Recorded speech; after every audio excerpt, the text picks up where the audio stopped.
The host asked me about this character named Count Dankula. I don't know if you know about him. His girlfriend, he's a comedian. Well, he thinks he's a comedian. And, well, but, you know, there are lots of comedians who think they're comedians that aren't funny. And I'm not saying he's not funny, because other people think that he's a comedian too, but he presents himself as a comedian. Count Dankula. I mean, that's actually a joke, that name.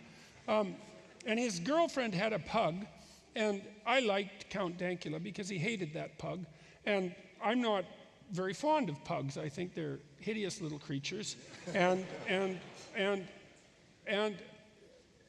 you know, I don't really hate them. If a pug comes along, then I'll pet it and everything. But it's just sort of like this little rat-like dog with these bug. You know, if you hit a pug on the back of the head, the eyes will pop out. And so, because they've been so genetically mishandled, and so, I don't know, man, it's just... You do realize we're putting this on YouTube, and you're just you're unleashing a whole new world of hate from the pug people. I know. But whatever. So you can have your pug and you can love it. My dad had this dog that was so damn hideous and useless that it was just a miracle. And he loved it to death. And so, and you know, that's fine. But, and there's kind of an ironic attitude in the dismissal of pugs. And Dankula didn't like his girlfriend's pug, and so he thought he'd play a mean trick, or a mean/funny trick, and teach it to do a Hail Hitler salute, which I actually thought was quite funny. It's like, I don't see that as glorifying Hitler. It's a pug, for God's sake. It wasn't a, what do you call those, Doberman, you know? It was a pug. That's like teaching a rat to do a Hail Hitler salute. I love how this has come down to the breed of dog with you. Well, these things matter in terms of the way they're represented, you know. And then, you know, he taught it to. It's so horrible. And I'm gonna be so killed for this. He taught it to do its little salute when he said "gas the Jews," which is not funny, you know.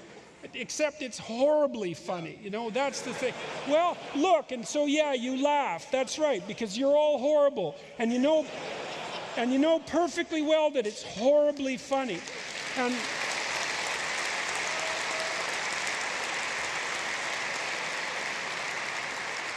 And you know, we need to be able to be horribly funny, because life is horrible, and we need to be able to find. We need to be able to allow people the freedom to find the ability to transcend that horror with comedy. And a mark of a free society is that comedians can be just exactly what they are, which they're people who push the edge of what's acceptable. If you're a brilliant comedian, you get right to the edge, right, and you dance there. And the audience is thinking, oh, Sarah Silverman's a good example of that, you know, because you can just see her. She's got all politically correct recently, but when she was in her heyday, you could just see Sarah. She's so smart. You'd see her sitting there, and she'd think of something just spectacularly evil and horrible, and she'd think, oh, and then she'd say it, you know, and everyone would just crack up, because like the darkest part of their soul had once thought something like that, and she dared to utter it, and by uttering it, she also simultaneously transcended it, you know, and that's the beauty of comedy. And well, so anyways, they went after Dankula and nailed him legally, and I thought that's in Great Britain as well. And last night, so they brought this up on Question Time, and you know, the Irish woman who said, she went off on a talk about how terrible Kristallnacht was and what an awful thing Auschwitz and the Holocaust was. It's like, well,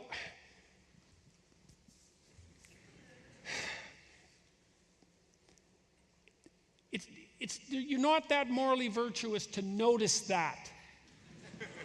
You know what I mean? It's like, and it didn't have anything to do with the topic at hand. It's like, yeah, you wouldn't say that you noticed that unless you were implying that there were people around you, including this Count Dankula, who didn't notice that.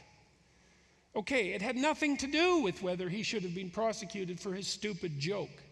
And you can say, well, you could say it was a stupid joke, which it certainly was.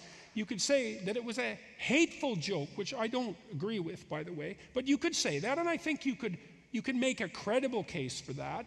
But then to say that because you think that the Holocaust was bad, he should be criminally prosecuted. It's like, no, sorry, man, you've crossed the line. And there's no excuse for it.